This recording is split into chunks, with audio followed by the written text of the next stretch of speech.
Welcome once again to the Forward Compatible Podcast. This is episode 129 for August 3rd, 2014. My name's Tony. I'm joined, as always, by my fellow podcasters, Mossies and Jason. How's everyone doing? Hi. Let's get this soul train rolling and kick off the show with our weekly roundtable and catch up on what we've been playing since the last time we all spoke.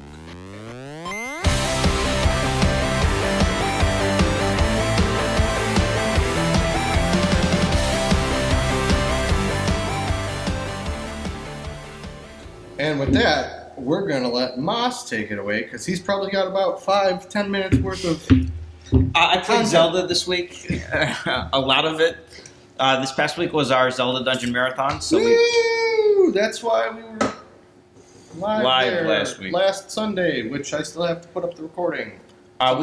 It was scheduled for 108. No, we ended up playing for, I believe, 114 straight hours. I played 7 games. Let's start at the beginning. You kicked it off with the pre-show. Saturday morning. Phantom Hourglass was the first game. That was a good 6 hours. That night I played Oracle of Ages, immediately followed by Oracle of Seasons, the combined game. That was about 9 hours. Combined? Yeah. Okay. Then after those 3, I took 2 days off. I didn't play anything. Mm-hmm. I played Four Swords Adventures, the multiplayer when we played that, and Tetris Trackers. Okay. The Japanese only. We played on my modded GameCube. Nice. And we had 5 screens, so you can see. Speaking of GameCubes. Then I played Legend of Zelda, Zelda 2: The Adventure of Link. But you rage quit. Sort of rage quit. I got swift-boated a little bit. Yeah. Is that the word, swift-boated? Is that what they did to John Kerry? Okay. Quick story. So in the weeks leading up to the marathon, I was a lot of the games I was playing were races against other people. Yes. So Adventure of Link, I had previously, during the mini-marathon, did the game in 3 hours and 4 minutes was my time. And last year's marathon, I did it in 3 hours and 5 minutes. Okay. So a pretty consistent time in that 3 hours. I was racing Blake, who, leading up to the marathon, I asked him if he can do the game in less than 3.5 hours. And he's like, I'm fairly confident I can do it in less than 3.5. I'm like, what about, can you do it in less than 3:15?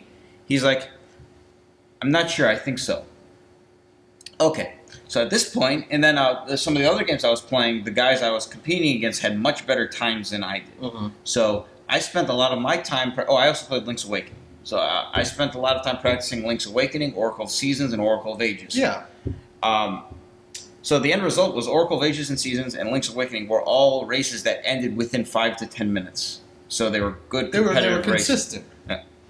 Adventure of Link we're playing, and we're about right away 20-25 minutes into the game, and Blake's like pulling ahead of me. Mm-hmm. And I'm getting a little concerned here.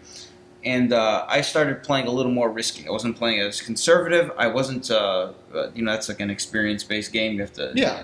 I started not even killing enemies, just jumping over them, just to get through the game to try to keep up.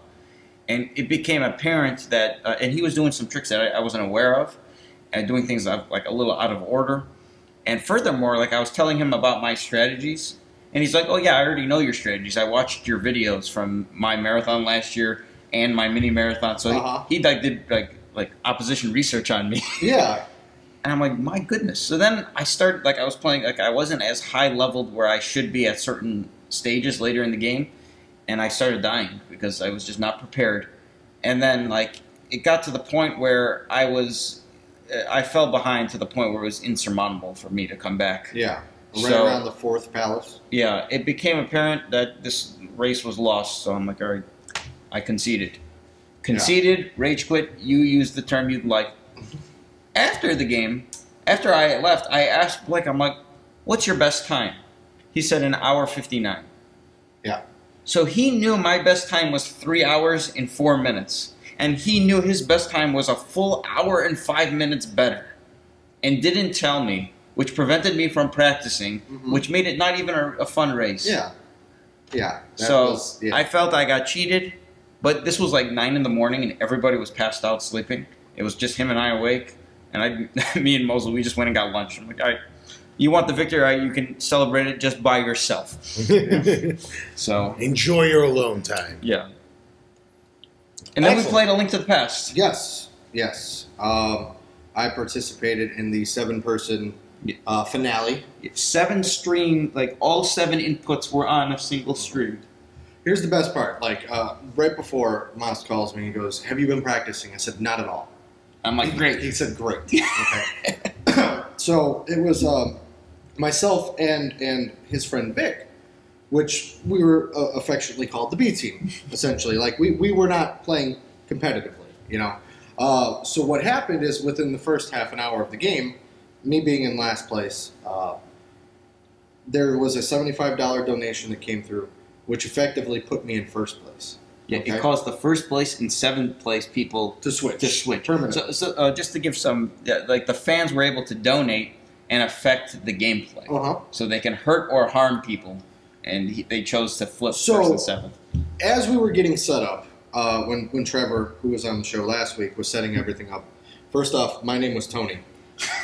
Why? He thought my name was Tony. He watched it. Yeah, it was great. But so then it became totally not Tony. Okay.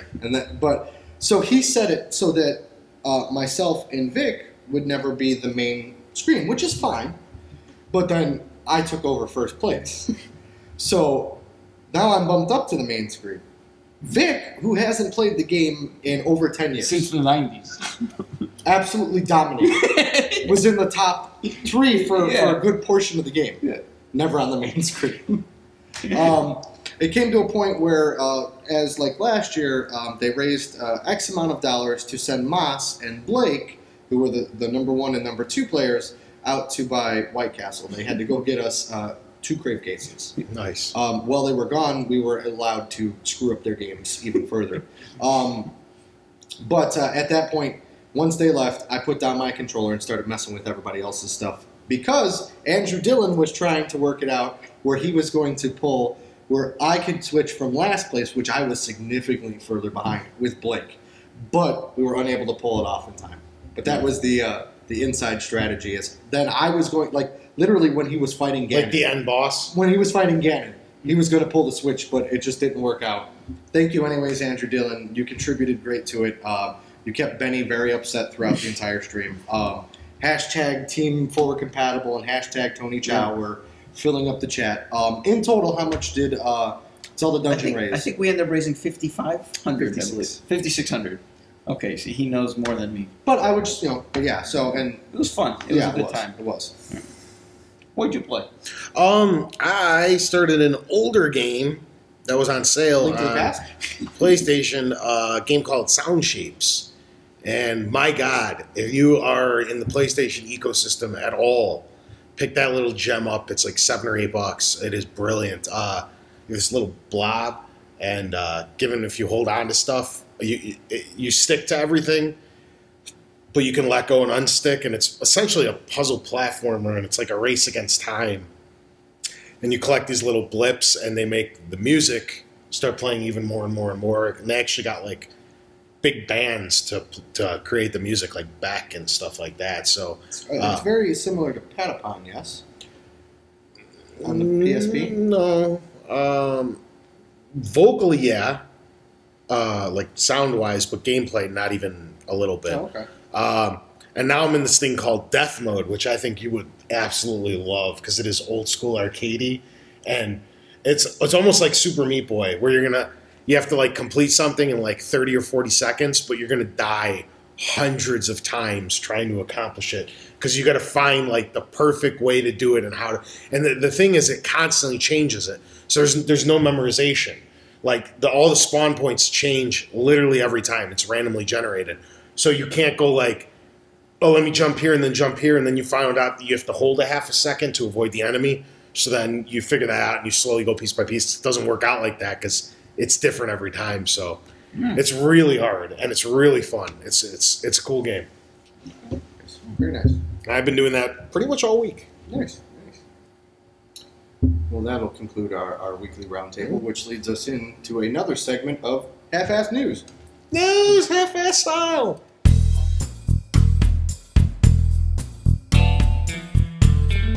Dirty, sexy.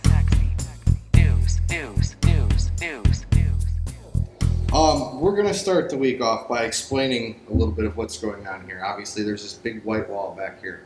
We are back in the... it's not white. It's actually purple. You need to adjust your computer screen. Contrast? Yeah. We are back in the forward-compatible studio. What the forward-compatible studio is it is the back section of our retail location called Gamer HQ. Uh-huh. We are just over, well, by the time this goes up, we're about a week away from opening the store. And I am doing a sweet walkthrough video when it's open. Yes. I'm going to take this little camera that we record on and walk through the store and show you guys everything. Yeah. But it's not ready yet, so. Basically, what Gamer HQ, really quick, as a cheap plug is we are located in the northwest side of Chicago, right at Six Corners. We will have a full online retail store for some of you like Eos who can't make it out to the store. So if you want to shop, you can. But it's going to be vintage video games, board games, card games, miniature figures. We're going to have educational classes, introductions to different games like Dungeons and Dragons, and it's just going to be a nice little mixture of everything. So it's gonna be cool. So we're also going to sell potato chips. And some sodas.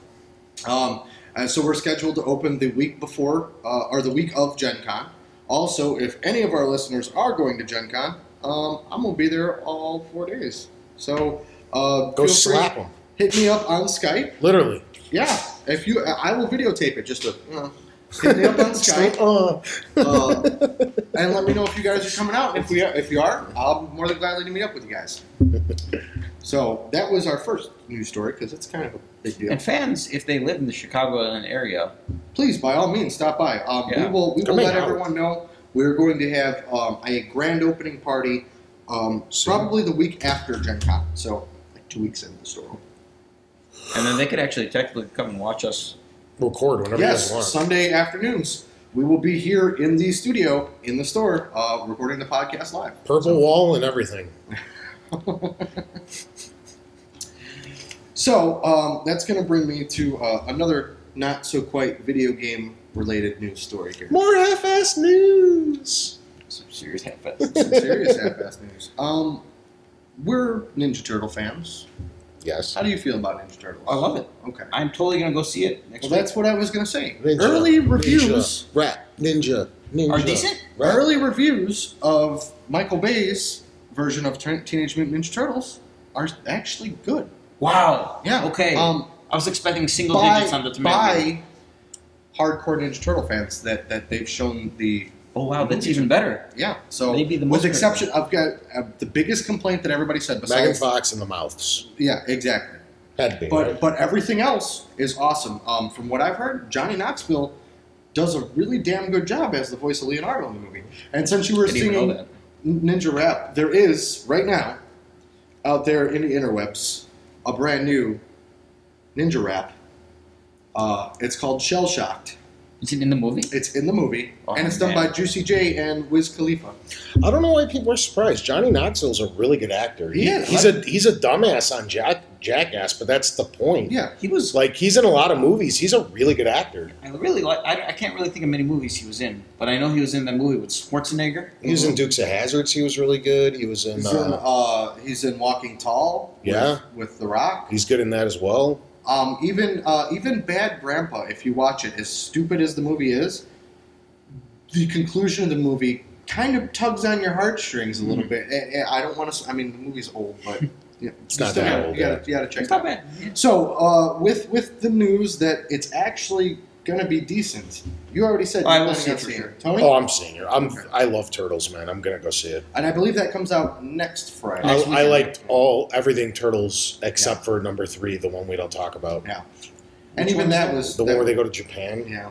I thought we don't talk about it. We don't talk about it. It was supposed to be like... shut up, Moss. So, hopefully we can orchestrate some type of forward-compatible viewing party for Turtles, and then we can give you guys our review, our mini review of Michael Bay's Teenage Mutant Ninja Turtles next week. Yep. It'll be cool. Ninja, Rap.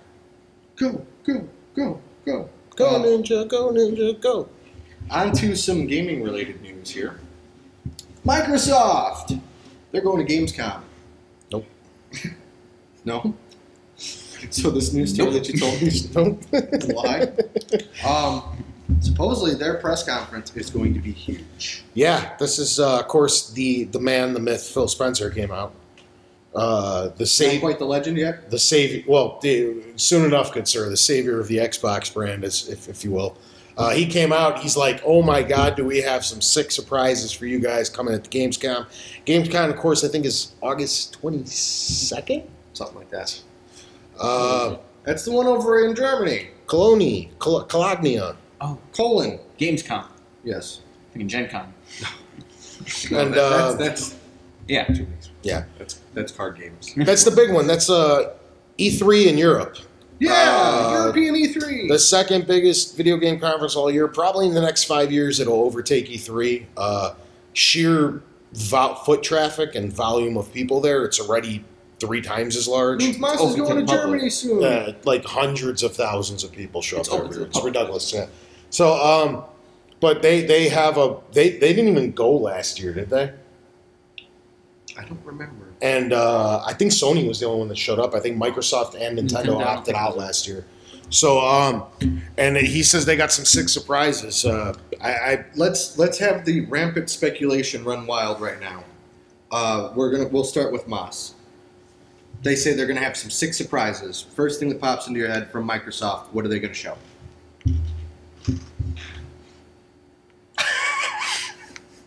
I don't know. New games?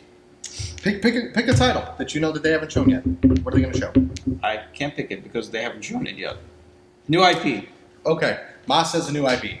I think it's going to be a lot of games, and I think the big schlobber knocker, if you will, is going to be somebody's working on that Gears of War trilogy, because we know Gears 4 is being made, and if they're smart, which they are, Microsoft's a savvy company, they're going to do that collection release the year before or 6 months before to build the hype train, like they're doing with the Master Chief Collection.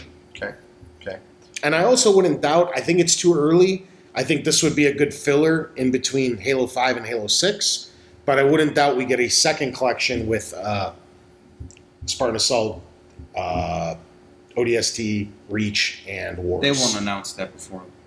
No, that would be a nice, because Halos take 2 or I know. 3 years to make. They won't announce that before the Master Chief's Collection comes out. Yeah. Yeah. Plus Halo 5 is the following year. I'm just saying this is like a 3-year into the future prediction. I think that'll be the filler in We're between talking 6 about and 7. Gamescom next. Hey, in 2 weeks. listen.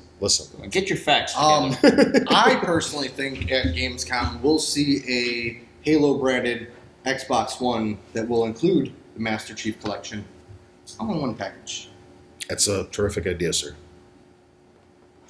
And I think we'll have no Kinect support. There'll be no Kinect They didn't games. announce any Kinect games at E3, so they were probably saving that so they can shoot their load at Gamescom. Just go nuts with the Kinect. Yeah. ConnectCon. ConnectCon 2014. Yeah. There's going to be Halo Sounds like- Connect. sounds There's going to like be a- Gears Connect. There's going to be Forza Connect. Forza Connect, Madden Connect, and I also think, on a smaller note, there's going to be some Forza Horizon 2 cars announced. So I'm like, That would make sense We lined up because- Audi, just like a small little announcement. Well, I mean, the game's taking place technically in Europe. So Europa. that would make Connect sense. Battle Royale. Yes. Fable, Connect. Oh, wait, we already have that. Fable Connect 2. Every game connects. Yes. Dead Rising Connect. Rise Connect. That was supposed to happen Yeah. originally. And then they realized Connect doesn't work, so they decided Dead to or make it Alive with- Connect. That quirky little game that was shown on the Sony stage at E3, No Man's Sky, is no longer a Sony exclusive. Suck on that, Sony! It's coming currently PC. Yeah, PCs. But that opens the floodgate. A lot of stuff is temporary exclusive. They call them exclusive, and they're not really They're exclusive. timed exclusive. Yeah, like look at what happened with Plants vs. Zombies, the big Microsoft Xbox One exclusive. It's fucking everywhere now. And then they eventually come everywhere. So I'm assuming that's what No Man's Sky is too. PlayStation's really does this a lot with the indie scene. They get an awful lot of games first for the Vita and the PS3 and now the PS4. It was 6 months or 8 months down the road, they end up coming out everywhere. So Like, just because No Man's Sky was officially shown at Microsoft, or I'm sorry, at Sony's conference, I never heard them once say that it was an exclusive. nor did I. Yeah, so Maybe it was never planned to be an that's exclusive. what I'm thinking. So let's take a Fans second say. and do a quick on No Man's Sky. Did you look into it at all? I know about it. Okay. Interest level? 1 to 10? Not to playing. Interested in reading on it. Okay. So like 1 to 10, where would you put yourself? 3. Okay. Tony? I'm super interested, probably interest level 10. Actually playing 0. I don't think this is a game for me. What does that mean? I don't. Is it 0 or 10? Because the interest. Like there's a 50% chance of rain. Maybe Is if it you going to ask a rain or question, not? maybe if you ask a question, you can let me explain. Instead of just cutting off with another question on top of the previous You're not question. explaining an That answer. never got answered. You're not answering the question. You're making up your own answer. I was waiting for this to happen because We're fighting at lunch all day. We're really feisty today. Okay, the interest is super, super high in this game because I have a feeling this is either going to be brilliant and groundbreaking, or they bit off way more than they can chew for a little 4 or 5 person team, and it's going to crash and burn. So my interest is very high because I want to see which way it goes, because this is probably the most talked about indie I've ever seen. The anticipation level is really, really high. Am I going to personally play it? No, I don't care, which is why it's at a 0. And I think that makes perfect sense. So I hear a 5. I'd like to say that I mimic your views completely, and I settle that easily with my 3. By just saying, I'm interested in it, but I'm not going to play it. Do you realize we said the same thing? Do you realize I explained it in a far better capacity? I don't think you did. Just because you speak more doesn't necessarily mean you explained it better. It's quantity over quality. I'm getting it. I'm totally interested in it. Are you interested in it, or are you just going to get it? I have no interest in it, but I'm going to buy it. 0 interest, 10 gonna buy. No, but I'm into the Minecraft-esque games and the exploration games. I loved Spore back in the day. So yeah, this is definitely picking up for me. Not on PC though, because that's an inferior product. The WAS does. Yeah. Where's the space bar? Check me out. Look Check out my I gotta mouse. get the space bar to Check go. out my mouse. I'm doing mouse things. Oh wait, I forgot. He makes Eating now, cheese. So he plays on computers. I use a wired Xbox 360 It's a controller. sad state of affairs. That doesn't give you the full feel though. Here's the joystick. Yeah, but it's not. Yeah. I just play Anteater Just and looks Bubbles. like oh wait, so now we got Anteater in there. That was the original. I thought Bubbles was. No, that was the week after. No 1942 yet? No, that's in the arcade. I know. I'm just waiting for the day. He's not a savage. I'm waiting for the day from the. Well, I was sitting at home, was bored. I played 1942 on Mim. Just Anteater and Bubbles. Somebody want to donate him a full arcade joystick that hooks up the PC? He'd love that. Just to play Anteater and Bubbles. Yes. Just so he I can played practice. Anteater yesterday, actually. Where? On Maine. Oh. And? I did not do very well. Our competition ends August 5th. So You Team got 2 Galvin days. Ghost is in 3rd place out of 6. Team GGA? It's actually the Galloping Retrocade is our official name. You guys partnered with Retro? Yeah, it's like 12 of us that are playing on the same team. It doesn't sound as cool as the G6 conference. Sorry. Yeah, well, that's coming. It's G6 Summit, if you will. Yeah, that's what it is. Yeah. He just fucked up the name. That's what I do. I fuck up everything. My DS. Speaking of fuck-ups, My let's DS. talk about Crytek. I feel so bad because some of the guys from Vigil, my favorite company. Let me run down the list of what we got here. Well, no, because I don't want to. Let's run it down. No, go down the list. My hats. Nobody's got hats on, and I need a haircut. Okay, It's going off the rails today. I love it. Homefront, purchased by Deep Silver. Yes. Number 1. Crytek management walked out last week from the U.S. Branch. Crytek claims that all back money owed had been paid. Now you may proceed. David Adams, he's the head guy at Crytek USA. He was also one of the founders of Vigil Games and the executive producer of Darksiders and Darksiders 2. Which would explain your connection with him. Yeah, he's an awesome guy. I had lunch with him. He's like Did he pay? Yes. Oh, then he is awesome. Actually, THQ paid. But Hey, whatever. That's why they went bankrupt. Yeah, your business. You're part of the problem. Corrupted the entire company. Yeah. You were part of the problem. He's great. He's a huge Zelda fan too, and him and I Really? talked. A guy that worked on Darksiders was Yeah. a Zelda fan? Who would figure? Yeah, and his favorite Nintendo DS game is Phantom Hourglass. Ew. Worst in the franchise. Ugh.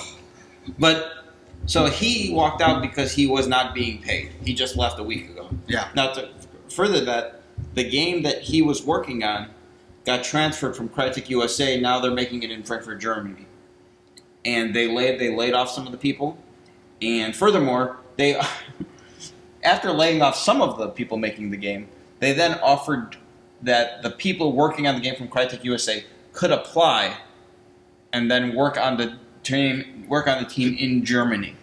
Really? Yeah. So they said, okay, we're going to lay you off in the States. You can reapply to work on the game On the same game you've been working. and go to Germany. What kind of shit is that? So David Adams, he's a free agent. Somebody should pick him up. Don't go to Naughty Dog. Yeah, they need some help. I think Nordic Games should get a development studio, a larger one. There you go. Darksiders 3. All right, so you're calling BS on everybody back pay. It's kind of I'm what not calling hearing. BS. I'm not calling anything. I'm just taking his word. Okay. Well, that's what I'm saying. I think his word is more valuable than Crytek USA. Well, that's the point. So, I mean, if he's one of the management that walked off, Yeah. you're saying the only way that he would walk off is if he wasn't paid the back money. Now the time lapse might have not worked. Maybe he walked out because he wasn't being paid, and then they paid him 3 days later. Yeah. But then they already canceled his game and told him to move to Germany. So Yeah. Either way, that's still pretty shitty. Yeah. What about Homefront? How do you feel about that? I don't care. Don't. And my interest level is 0 out of 10. And your You're buyability. going to buy it though, right? No. I think I played the first Homefront. It's an excellent backstory to a first person shooter, and this game's done.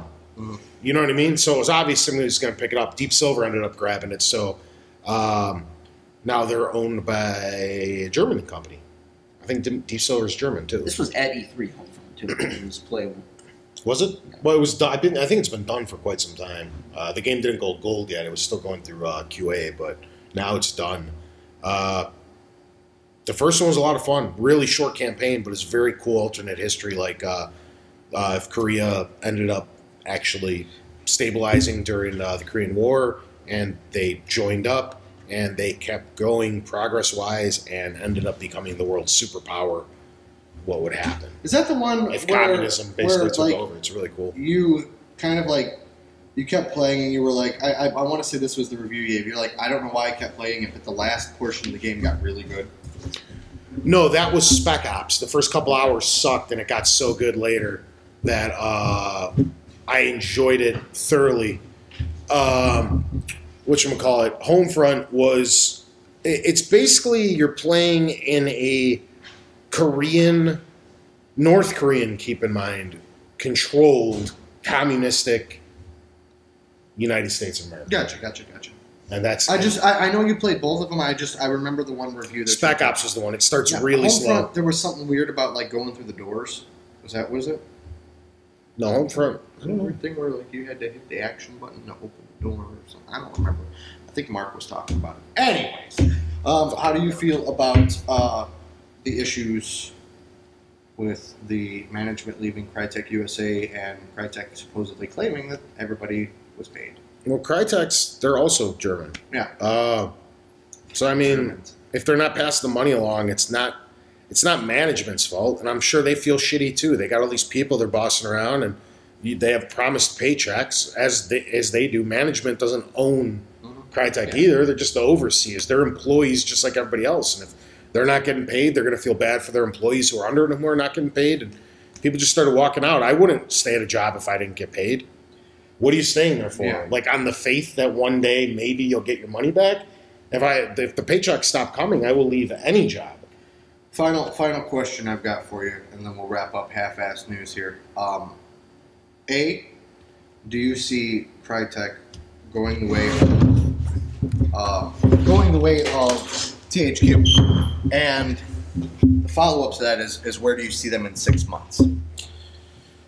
Crytek, I think, is taking the necessary precautions. They're selling off the wrong stuff, like Homefront. They essentially financed the whole thing. It's about to come out. It's finally going to pay dividends in the next 6 months, and they sold that, so they will not see a penny off it anymore. Yeah.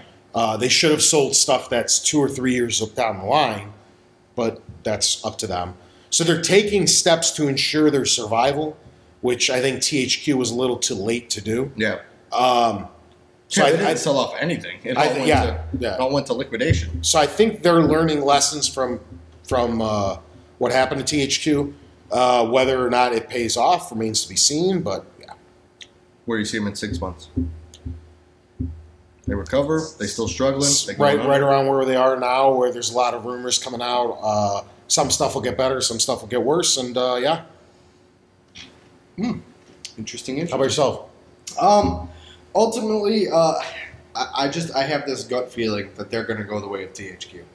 I think it's going to be a much more slow, brutal, agonizing process, where we're going to see little chunks of them falling off, like we do right now, and it's kind of unfortunate. I think the last big thing that the only way that they're going to the last thing that's going to happen before they completely go under is they're going to sell their engine. CryEngine. That's essentially all they have of value. Yeah. You could tell they're whoring out everything they can. Like they just made a sick deal with PlayStation. I bet that is why they were able to pay everybody off, because now you're getting Crysis 3. Yeah. So I'm assuming they took all that money from Sony and just relieved the debt. So it doesn't mean they profited any, which sucks, because now they're still floating at nothing. As soon as they burn through that money, there's nothing new coming. But hey, there's always next month with PlayStation Plus. Just go back to the wishing well and be like, hey, we'll give you Crysis 1 and 2. Give us more money. They're like, so they can have the whole trilogy. But whatever.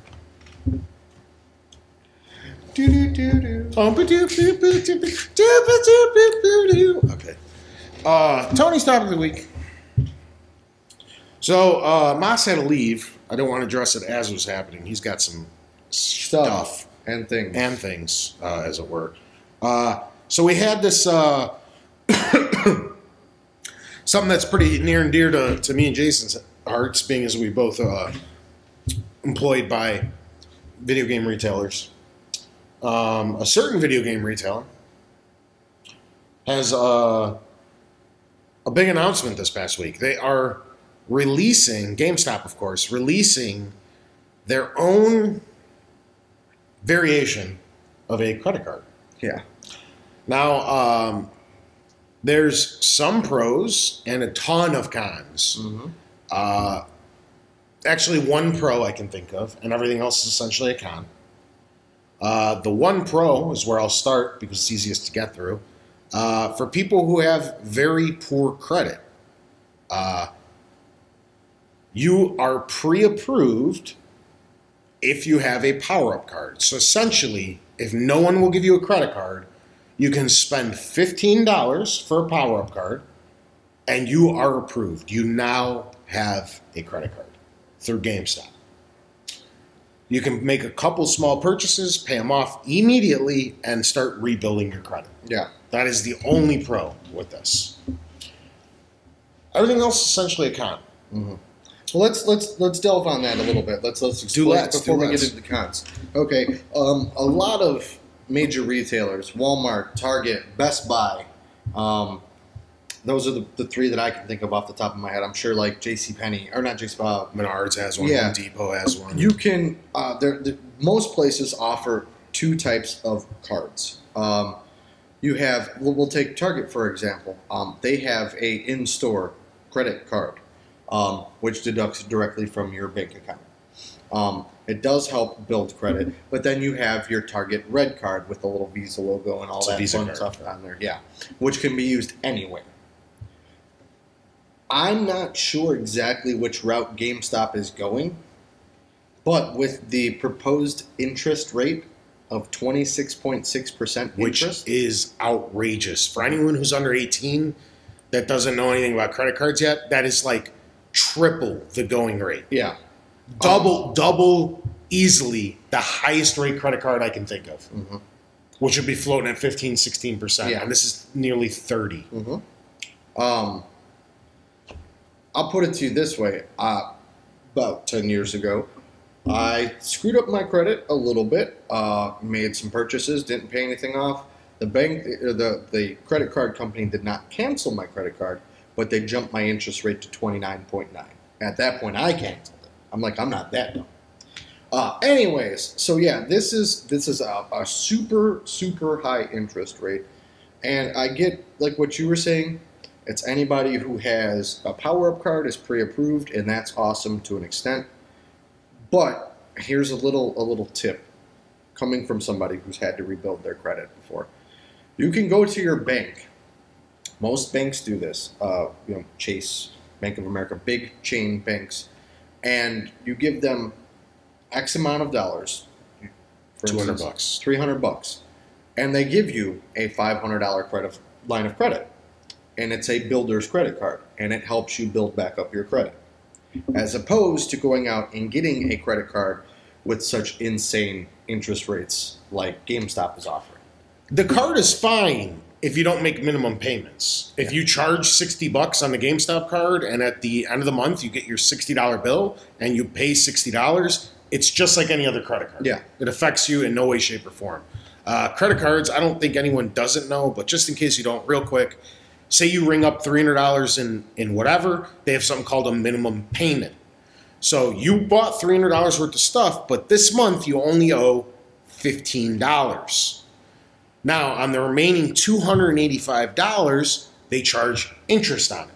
So now the $15 you just paid is pretty much reapplied and then some in interest. So next month, you're going to owe like $304. So you really didn't pay anything off yet. And this will continually happen. That month, they'll only ask you for another $15. They don't care because they're screwing you on the interest. But if you pay it off in full, you don't have to worry about it. So now, for you guys out there, take a $100 purchase and apply like we said, a 26.6% interest rate to that. So every month you get added on Almost $30. Almost $30 on your $100 purchase. That's how that works for you. Anybody out there? See how quickly that gets out of hand if you don't pay it off in full? Yeah. The most dangerous thing is who is doing this. This is GameStop, the pushiest retail spot in the world. You know when you go in there and they're just like, well, can I put this on your power? Or do you have a power-up card? Well, has anyone ever told you about it? Well, would you like to sign up? Okay, cool. Did you want to pre-order anything else along with this game that's coming out? Are you sure? Because there's all these great titles that are coming out, and it's only $5 to put down on the game. And are you sure you don't want the warranty on this? It's only $3. It protects you for an entire year, and you'll be able to scratch it or break it or do whatever you'd like. You come back, you get a new one, no questions asked, and all this crazy stuff. Don't forget the ticker survey. Yeah. Now they have a credit card. So this is going to be tacked on to every single transaction you ever go through at GameStop. They're going to start pushing this stupid credit card on you. It's going to get ridiculous. It's another thing they're going to push on you at every single transaction. Yeah. I was discussing this with a friend of mine who is well-versed in the GameStop universe. And in his opinion, the company will lose a lot of really good employees over this.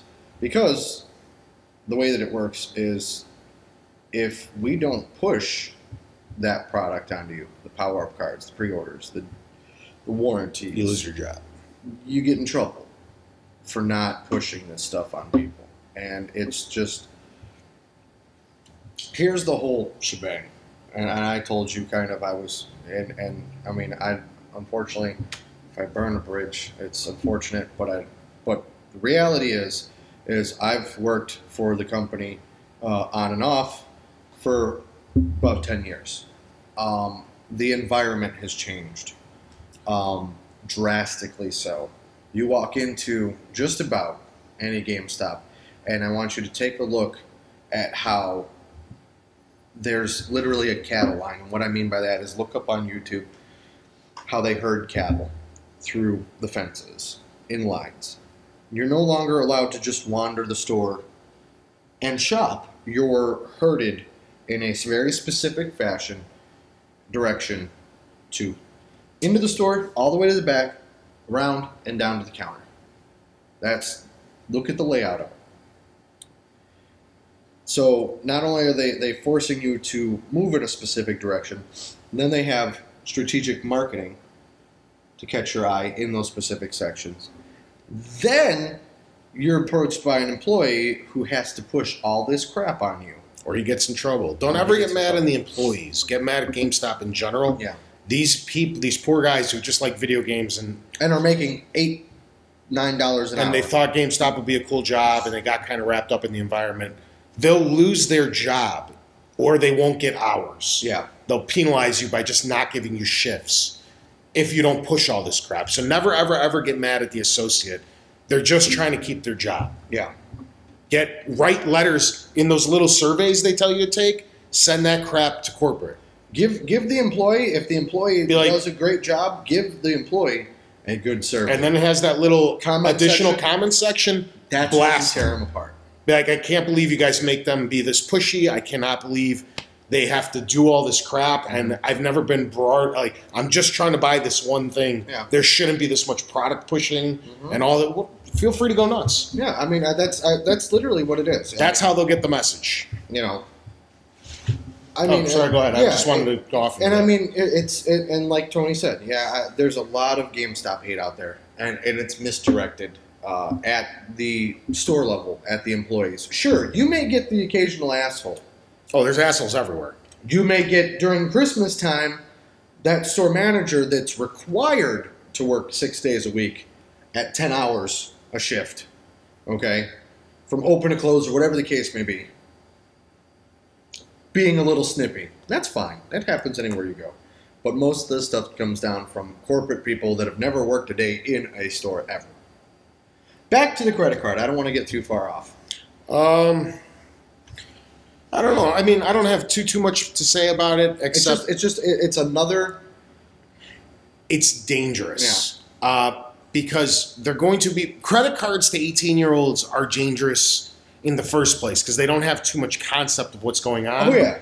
And they don't allow you to get in too much trouble because usually your first credit card is going to have a small limit under $500. Yeah. So you can't really bankrupt yourself for something like $300-400. But if you don't pay that, well, they do cut you off. Your card will start getting declined once you hit the max. But they still keep that interest. Oh, the interest will keep tacking on, but you can't purchase anything. Yeah, no, I got you. So this is like, it's very dangerous, and most reputable banks, 500 is actually really high. I think when I started, they gave me like a $200 limit. Yeah. And then when they see you pay yourself back and you're responsible, they'll bump you up to 300, 400. Now mine's more than I care to admit because I've been paying my bill properly. It's freaking huge now. But a lot of hookers and blow. Yeah. Let me tell you something. No. But here? No. But when you're 18 and you're a video game fanatic and you're not thinking too clearly, and they're pushing all this new product on you. Oh, did you pre-order your Xbox One? Well, hey, now you can prepay it with your GameStop credit card. And it's like, hey, I don't have any money. It's like, well, do you have a power-up card? I can already see the sales tactics. Mm-hmm. Well, do you have a power-up card? Yeah. Well, you're already pre-approved for our credit card. We can just go ahead and set you up, and you can put this game that you're looking very forward to. You can pay it off in full right now. We could set this all up in 10 minutes. And this is how kids are. $60 purchase, okay, kind of harmless. Think of counsel and all the add-ons. Think of 2 or 3 games because that thing is when you swipe that plastic, you lose concept of money. Uh-huh. I do it all. I still to this day I do that. Like you swipe that card and it's just like you're not physically taking money out of your wallet, so it kind of gets lost on you what you're actually spending until that bill comes in, and then you're like, wow. I've done that a few months where I'm like, wow. I don't mean to kind of shamelessly plug what I'm working on here, but it's one of the main factors of me helping to open up this retail location is because I love the GameStop culture, and what I mean by that is I love going in and talking about video games with like-minded individuals, even if you like different games. That's how this podcast got started. True. Is because Tony worked with me at my store, and when we were slow and our work was done, or we were working through stuff, we're talking about video games and interests and things like that, and it spurs that. So I do miss that dynamic. That's, like I said, it's one of the main aspects of me opening the location that we're opening. Is I miss that dynamic of being able to sit around and talk with people and not necessarily have product pushed down my throat. And even to a degree now, and I don't mean to offend anybody, by less informed people than myself. What I mean by that is I am a gamer. I've walked into several different locations where people are pushing things on me that they don't know that they know nothing about.